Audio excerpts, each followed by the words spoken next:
الحمد للہ رب العالمین والصلاة والسلام علی رسولہ الکریم وعلی آلہ واصحابہ اجمعین۔ گزشتہ سبق میں تراجم کی 4 اقسام آپ نے پڑھی، ان میں سے پہلی قسم کون سی ہے؟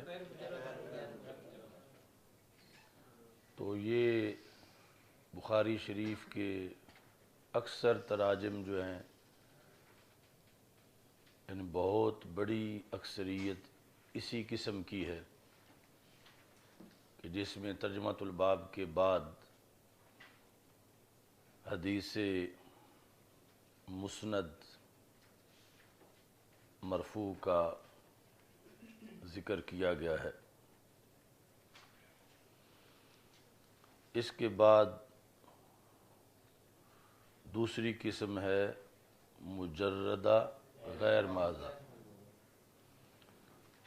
اس کی کیا تعریف ہے؟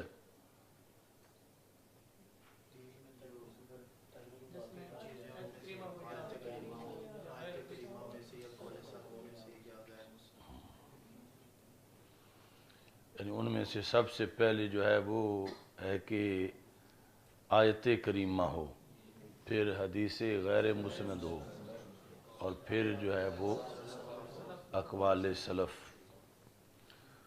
اچھا جی،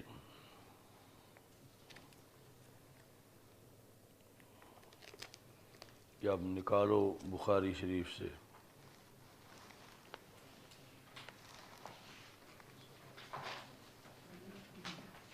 صفحہ نمبر 199۔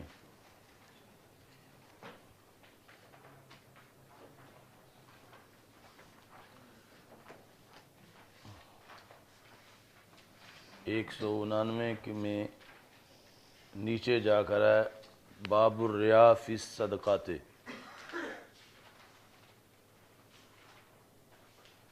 نصف سے نیچے۔ 99 نکالا ہے نا سب نے؟ نظر آیا باب الریا فی الصدقات؟ ابھی سب کو نظر نہیں آیا؟ آ گیا سب کو؟ کیونکہ آگے اس میں منطبق کرنی ہے تعریف۔ سب کو نظر آ رہا ہے؟ تو باب الریا فی الصدقات یہ ہو گیا ترجمۃ الباب۔ تو ترجمۃ الباب کے بعد اگلا باب ہے باب لا یقبل اللہ صدقۃ۔ تو ترجمۃ الباب کے بعد اگلے باب تک کوئی بھی حدیث مرفوع مسند موجود نہیں ہے، صرف آیت قرآن ہے۔ یا ایھا الذین آمنوا لا تبطلوا صدقاتکم بالمن والاذی واللہ لا یہدی القوم الکافرین تک۔ تو اس ترجمۃ الباب کو ثابت کرنے کے لیے انہوں نے صرف آیت سے دلیل پیش کی ہے، اور کوئی چیز دلیل کے طور پر ذکر نہیں کی۔ یہ درمیان جو قال ابن عباس ہے اس کا تعلق ترجمۃ الباب کی دلیل کے ساتھ نہیں ہے، بلکہ اس آیت میں جو مشکل الفاظ ہیں ان کی شرح کے ساتھ ہے۔ تو دلیل صرف آیت ہی ہے۔ تو چونکہ اس میں آیت میں سلدہ کا لفظ آتا ہے تو امام بخاری چونکہ آپ کی یہ خوبی بھی ہے کہ لغت بھی بیان کرتے ہیں، اس بنیاد پر آپ نے سلدہ کا معنی بیان کیا لیس علیہ شیء۔ آگے جو ہے وابل، وہ بھی قرآن مجید کی اس آیت میں استعمال کیا گیا ہے، تو اس کا معنی بھی آپ نے حضرت اکرمہ سے بیان کیا ماطر شدید۔ وابل کا معنی ہے ماطر شدید۔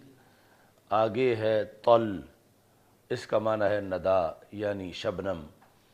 تو یہ جو ایک علیحدہ خوبی ہے امام بخاری رحمہ اللہ تعالیٰ کی کہ مشکل الفاظ کی جو قرآن مجید میں استعمال ہوئے ہیں ان کی ساتھ تشریح صحابہ یا تابعین یا دیگر ذرائع سے کرتے ہیں، وہ ساتھ یہاں ذکر ہے۔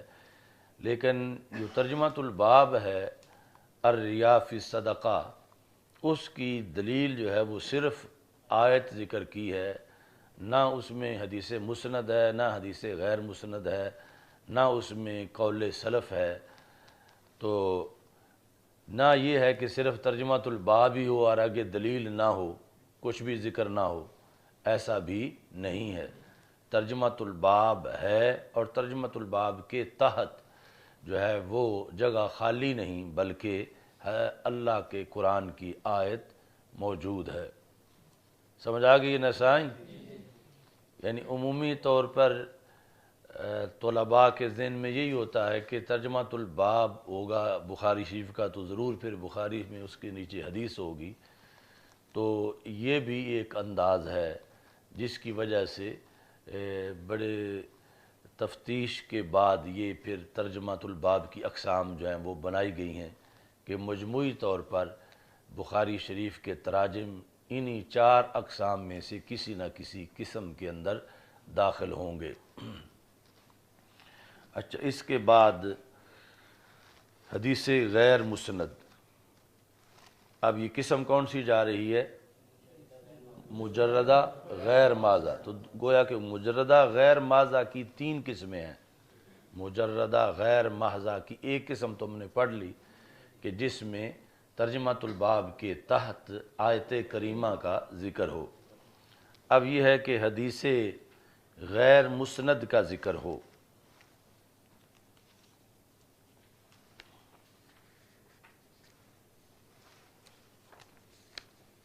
تو یہ 109 صفحہ نکالیں، سب کا چھاپا ایک ہی ہے نا؟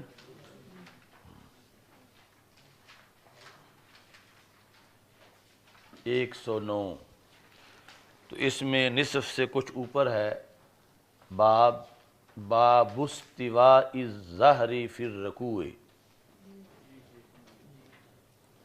کہ رکوع کے اندر پشت کو سیدھا کرنا، یعنی رکوع کرتے وقت یہ نہیں کہ پشت اس طرح ہو ڈلوان میں بلکہ سیدھی ہو، اس کے بارے میں باب ہے۔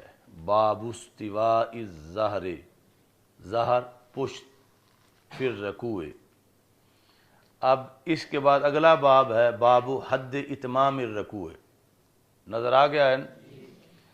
تو یہ ترجمۃ الباب ہے باب استواء الظہر فی الرکوع، یہاں ترجمۃ الباب ختم ہو رہا ہے، اور آگے ایسا نہیں کہ آگے لفظ باب آ گیا ہو اور کوئی بھی چیز ذکر نہ ہو، بلکہ ترجمۃ الباب کے تحت جو ہے وہ ذکر ہے، اور وہ حدیث ذکر ہے، رسول اکرم صلی اللہ علیہ وسلم کے رکوع کرنے کا ذکر ہے، لیکن ساتھ سند ذکر نہیں۔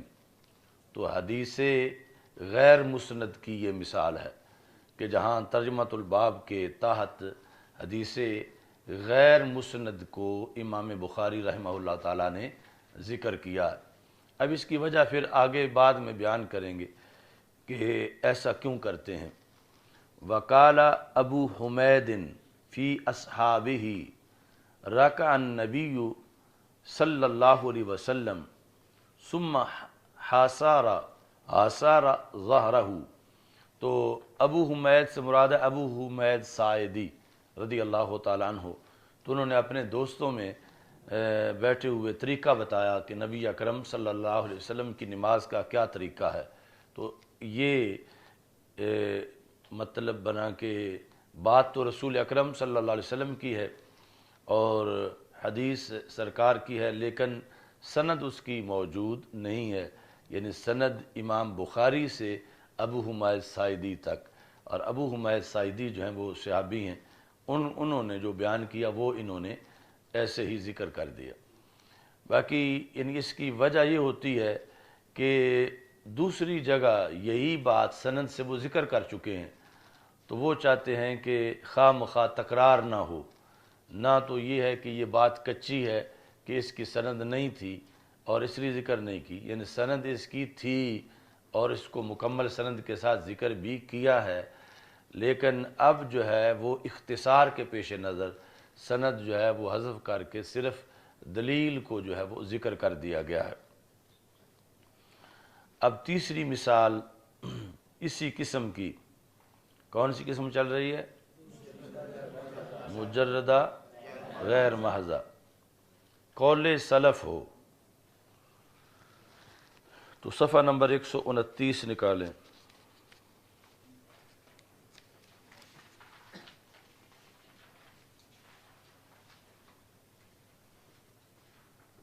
اس میں نصف سے تھوڑا سا نیچے ہے، باب صلاۃ الطالب والمطلوب راکبا و ایماء، طالب اور مطلوب کی نماز۔ نظر آیا ہے؟ اچھا جی، ایماء یہاں تک جو ہے وہ ترجمۃ الباب ہے۔ اچھا جی،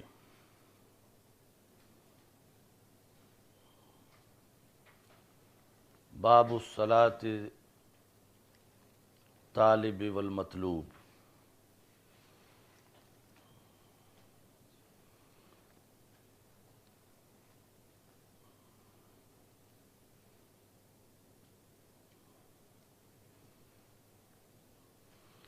تو اس کے اندر طالب اور مطلوب کی تعریف یہ ہے کہ جنگ ہو رہی ہو تو